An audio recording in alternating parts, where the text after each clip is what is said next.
Hi guys, in today's video I'm going to tell you 10 things that marketologists make you purchase in terms of video gear. Let's go.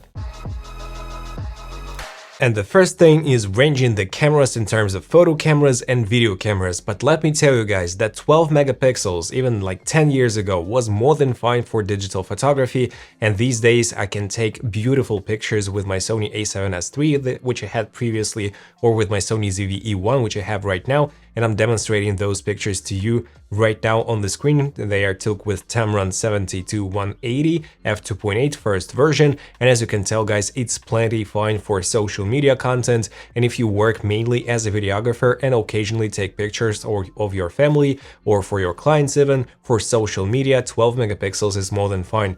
Of course 24 or 33 megapixels are a bit better if you want to crop into the image, but all in all 12 megapixels are more than fine. And if you are on the edge of choosing like a7 IV camera versus a7S III or FX3 cameras, and you occasionally take like 20% of photos and 80% of video, you'll be more than fine with 12 megapixels. The second thing is the standard zoom lens, like 24-70-ish lens, and f2.8 versus f4. Right now I'm demonstrating to you guys the shots that are taken with a 20-70 f4G lens by Sony, and it's more than fine to me, and I don't want to pay the double price for the G Master, because even though I will have f2.8 one stop faster on the G Master lens, I'll have 4mm less wide field of view, and it's important to me to have the most versatile zoom lens for reportage style shoots. And to me, the zoom lens is the lens that I'm using during the wedding ceremony, for example, or during the reception party. And if I don't have enough light, I'll be anyways using the prime lens like f1.4 or f1.8,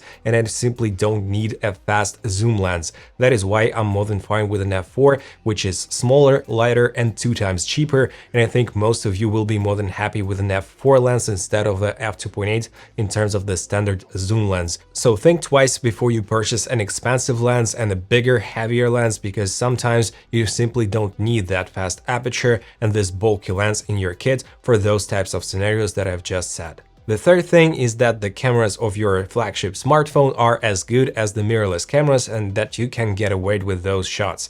Of course, you can have like really nice image quality with your iPhone 15 Pro Max in Apple Log, or with your Android smartphone if you use RAW, for example, but still guys, it is nowhere near as good as a proper camera, even though this camera can be cheaper than the flagship smartphone like the Sony ZV-E10 Mark II. If you use a kit lens, it won't be much better. It will be better definitely, but it won't be like super dramatic. But if you get a lens like this, for example, Viltrox 27 f1.2, it'll simply destroy any smartphone camera. And it is much more versatile, especially in terms of longer focal length, like telephoto lenses, natural background blur and separation, longer record times, and it's simply easier and more efficient to use in terms of cameras compared to smartphones. So don't be in a trap, don't think that your smartphone is always capable of replacing a proper camera and that you can get great results in all these circumstances. In most cases it can be quite close, but most of the time the proper camera will be a much better choice if you shoot professionally or if you want to elevate your vlogging experience, for example. The next thing is camera rigs. I'm talking about V-mount batteries, cages, handles, grips, etc. For me, it is not necessary for 99% of scenarios, and I do prefer using my cameras like naked, especially the Sony FX30. But on my Sony ZV-E1, I do have a cage because it has a very small grip, and I also do need a clamp for the HDMI cable because it's a mini HDMI or micro HDMI to be specific, and it's quite flimsy, so I do need this clamp to hold it in place. But other than that, I could use it without a cage easily. So most of the time you don't need it. It adds a lot of bulk and it looks more professional, let me say. And you could tell me that you look more professional and you get more clients because of it, but guys, in the real world, it makes almost zero difference. There are only like very certain circumstances when you could need like a V-mount battery setup or a bigger grip for maybe making your camera heavier to shoot handheld with less micro jitter and shakes. But in 95% of scenarios, I think you'll be more than fine with just the camera itself without additional rigging. The next topic is the carbon fiber tripods that are much more expensive, around $300 for a good tripod like Ulanzi Common Zero Y, for example, compared to a simple tripod for like 50 to 60 bucks. And let me tell you guys that in most scenarios, you'll be just using this tripod as a stationary thing. So you'll be only shooting the like talking head or something like this. And for this scenario, it's more than fine to have a cheaper tripod, which is not that flimsy. It still has pretty nice build quality. It's not shaky, wobbly or something like this. It'll still have pretty nice aluminum construction for much less cash. And it will be like 200 to 300 grams heavier and slightly bigger in terms of volume. And you will not feel the weight difference in terms of 200 to 300 grams on your back when you use it like in the travel mode. So just don't be shy to purchase a simple tripod if you only use it for stationary things. If you need a better tripod with video head, it's a different story, but for stationary tripods, I think the cheaper options are more than fine. The next topic is G Master lenses or L series lenses if you use Canon, or like primary S lenses if you use Nikon, versus cheaper Chinese lenses. And let me tell you guys that these days Chinese manufacturers, they have very nice image quality in terms of their lenses. For example, Viltrox does make great lenses like the 35 f1.2, 135 f1.8. We also have Sigma, we also have Tamron, we have like Yongnuo. Even this lens 85 f1.8 is super compact, it's really cheap, and it's considered to be one of the sharpest 85mm f1.8 lenses ever produced. So in my opinion, if you are on a tight budget, just don't spend like 2 to 3 to 4 or even 5 times more for a G Master lens. You'll see like 20% better image quality in some cases, but you'll pay a lot more. It's like diminishing returns, so you pay at least 80% more to get maybe 20% better image quality. And in my opinion, if you are a beginner especially, you don't need the GM glass. The G series is also very nice. If we talk about Sony lenses, so this is the 20-70 G lens by Sony, and the G lenses are the sweet spot in terms of the features, the build quality, and the image quality compared to its size and price. So in my opinion, the G lenses or the good manufacturers from Chinese market are a very nice choice if you are on a tight budget or if you're just starting out. The next topic is 4K versus 8K. And you know guys, marketologists, they love talking about 8K, that you need 8K for some reason, but even the Sony company, they stopped producing 8K TVs as for now, and I don't think that 8K will be a thing in terms of streaming services like Netflix or in terms of YouTube. Like everybody will watch it in actual 8K on 8K displays for the next like 15 years probably. So I don't think that you'll be having a nice purchasing decision just based on the 8K resolution if your camera does have an 8K.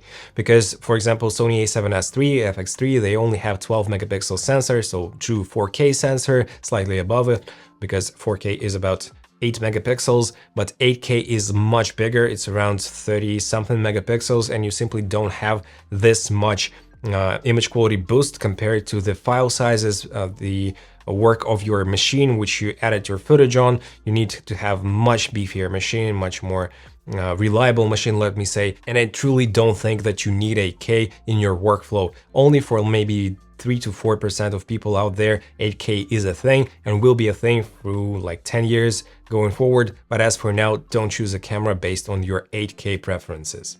The next thing is the ProRes RAW and RAW in general, and I think that for 90% of people, maybe even 95% of people, RAW shouldn't be a thing to consider, because 10-bit footage in log looks so good compared to 8-bit footage, which we had previously. And I do own the Atomos Ninja 5 recorder, and I could record in RAW. I even did some tests with my Sony a7S III, and I did compare the 10-bit footage with the ProRes RAW, and the workflow is not worth it, because we have much bigger file sizes. We don't have in-camera corrections for the lenses like distortion and chromatic aberration. We don't have noise reduction, so we'll have to use noise reduction in post, which can be pretty taxing on your machine. And all in all, I don't see a dramatic difference in terms of color. In terms of dynamic range, there is absolutely zero difference if you use S-Log3 SGAN 3 Cine compared to ProRes RAW, for example. So in my opinion, if you set your white balance correctly, and if you expose correctly with your log footage in 10 bits, you'll be more than fine. And only 3 to 4% of people out there could have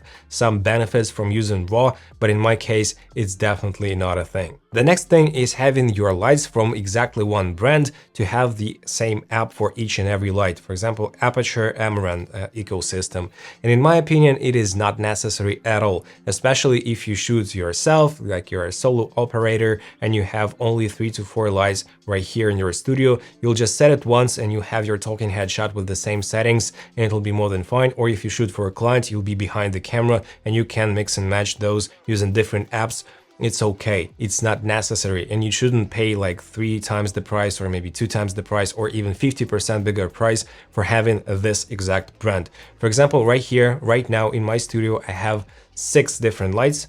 For example, here I have the Aperture B7C light bulb, is from Aperture. Right there I have a light from We-Light from Viltrox with the blue light behind the monitor. Here's my neon sign from a no-name brand. Also I have my backlight from a company called some Chinese brand, even like a no-name brand, like just a little light panel, which is giving me this light right here. I also have my Colbor as the main key light, and I also have my Silcani light, RGB light for fulfilling the background with color, and I also have some digital photo light tubes, the small ones. So I have like 6 to 7 different brands, and I'm okay with using those. And I've been working as a videographer for more than 13 years now, and I didn't have an issue by setting those manually with a knob or with a simple app if the light is very high above. So don't purchase all the same brands if you want to have like good lighting setup. To me, it's okay to have different brands, but still you have very nice lights by themselves, and Chinese brands are doing the like great lights these days. Of course, Aperture and Amaranth are still Chinese brands, but I don't think that you have to pay extra to get one ecosystem. And the last thing I want to talk about in this video is the image quality, that it should be super clean if you use like Sony a7S III or FX3, that noise shouldn't be an issue at all, and that, for example, 12800 ISO in S-Log3 shouldn't have noise at all. Because some of my subscribers, they text me and they say, I purchased the FX30 or a7S III and I shot in log, and here's my footage, I have a lot of noise, especially in the shadows, and then I see that they didn't properly expose the footage. They don't know that they have to ETCR the log footage, they have to expose to the right to make it brighter, to overexpose it slightly, not to blow the highlights of course, but to overexpose it to have cleaner shadows. And that's the main technique of using log footage. I even have a full tutorial on S-Log3 and S-Log2, and when you expose correctly, you get much cleaner results. And also they are looking at ungraded image. Of course, each and every camera, the film camera, the digital camera, at any given ISO value, there will have some amount of noise, especially if you zoom in like 400% and you look at the ungraded footage. But after color grading, and if you look at it full screen, you won't see major issues with noise. And having noise in the image and the signal to noise ratio is a thing, of course, it's okay, it is normal. And if a marketologist says that it has like super clean image at 12800 ISO, you should take it with a grain of salt. You should understand that each and every camera at any ISO value can have and will have certain amount of noise, and it's normal, and you shouldn't be really worried about it. In my experience, I did shoot with the Sony a7S III at 2400 ISO, and I did use it for my client work when it was super dark. I did have a very fast lens as well, like f1.4 lens, but I still had to raise the ISO this high to properly expose it, and I did have better results than if I were to expose it like a 12800 ISO, but I would heavily underexpose this image. So you need to understand how it works, not to believe to marketologists that say that it has pretty clean image. It will have cleaner image if you expose it correctly, but it won't have clean image in all circumstances, and you have to understand it. I really want you guys to make smart purchasing decisions, not based on marketologists or advertisement. Just think twice. For your particular use case, do you need a certain light or a certain lens or a certain rig or something like this? And if you invest in your gear in a smart way, you'll be more than happy. You'll have some cash, like extra cash laying around, and you'll be also more than happy with the results. Just trust me, because I've been doing it for multiple years and I do use all the gear that I actually need for my particular workflow. I don't have like any overkill gear. So hopefully this video was helpful to you guys, and if you did enjoy this video, smash the like and subscribe buttons and hit the notifications bell, and right here I have the next video for you to watch. See you there, take care, bye.